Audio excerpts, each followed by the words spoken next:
ഈ ലോകത്ത് ജീവിച്ചിരിക്കുന്നവരും അല്ലാത്തവരും നടത്തിയിട്ടുള്ള നിരവധി പ്രവചനങ്ങൾ ലോക ശ്രദ്ധ തന്നെ നേടിയിട്ടുണ്ട്.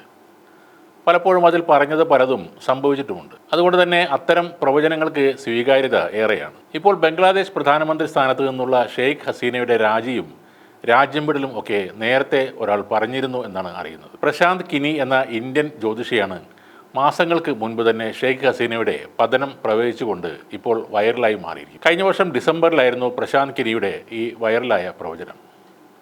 2024 മെയ് മുതൽ ഓഗസ്റ്റ് വരെ ജാഗ്രതയോടെ തുടരാൻ പ്രശാന്ത് കിനി ഷെയ്ഖ് ഹസീനയ്ക്ക് അന്ന് മുന്നറിയിപ്പ് നൽകിയിരുന്നു. അവർക്ക് നേരെ വധശ്രമങ്ങൾ ഉണ്ടായേക്കും എന്നും പ്രശാന്ത് കിനി പറഞ്ഞിരുന്നു. ഇപ്പോൾ ഓഗസ്റ്റിൽ ഹസീനയുടെ പതനം സംഭവിച്ചതോടെ തൻ്റെ പ്രവചനം ശരിയായിരിക്കുന്നു എന്ന് അവകാശപ്പെട്ട് രംഗത്ത് വന്നിരിക്കുകയാണ് Prashant കിനി.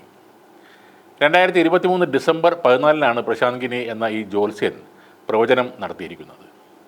2024 May, June, July, August എന്നീ മാസങ്ങളിൽ ഷെയ്ഖ് ഹസീന അങ്ങേയറ്റം ജാഗ്രതയോടെ ഇരിക്കണമെന്നും ഒരുപക്ഷെ അവരെ കൊലപ്പെടുത്താനുള്ള ശ്രമങ്ങൾ വരെ ഉണ്ടായേക്കാം എന്നുമായിരുന്നു ഇയാളുടെ പ്രവചനം.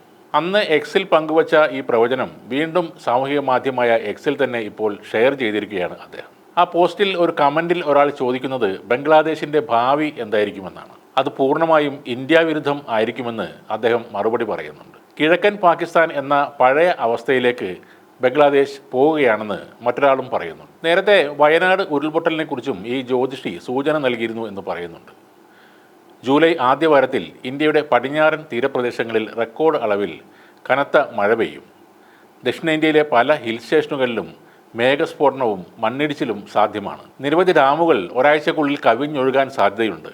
ഇതായിരുന്നു അദ്ദേഹത്തിൻ്റെ പ്രവചനം. ജൂൺ 20 അദ്ദേഹം ഈ ട്വീറ്റ് പങ്കുവച്ചത്. കൂടാതെ ഇറാൻ ഇസ്രയേൽ യുദ്ധം, നിഫ്റ്റിയുടെ തകർച്ച എന്നിവയും അദ്ദേഹം കൃത്യമായി പ്രവചിച്ചിരുന്നു. ഹമാസ് തലവൻ ഇസ്മയിൽ ഹനിയെ വധിച്ചതിന് ഇറാൻ്റെ ഭാഗത്തു നിന്ന് വലിയ തിരിച്ചടി ഉണ്ടാകുമെന്നും അദ്ദേഹം പറയുന്നുണ്ട്. 2025 കർണാടക മുഖ്യമന്ത്രി സ്ഥാനത്ത് നിന്ന് സിദ്ധരാമയ്യ പടിയിറങ്ങുമെന്നും എന്നാൽ DK ശിവകുമാർ ആയിരിക്കില്ല അടുത്ത മുഖ്യമന്ത്രി എന്നും അദ്ദേഹം പ്രവചിച്ചിട്ടുണ്ട്.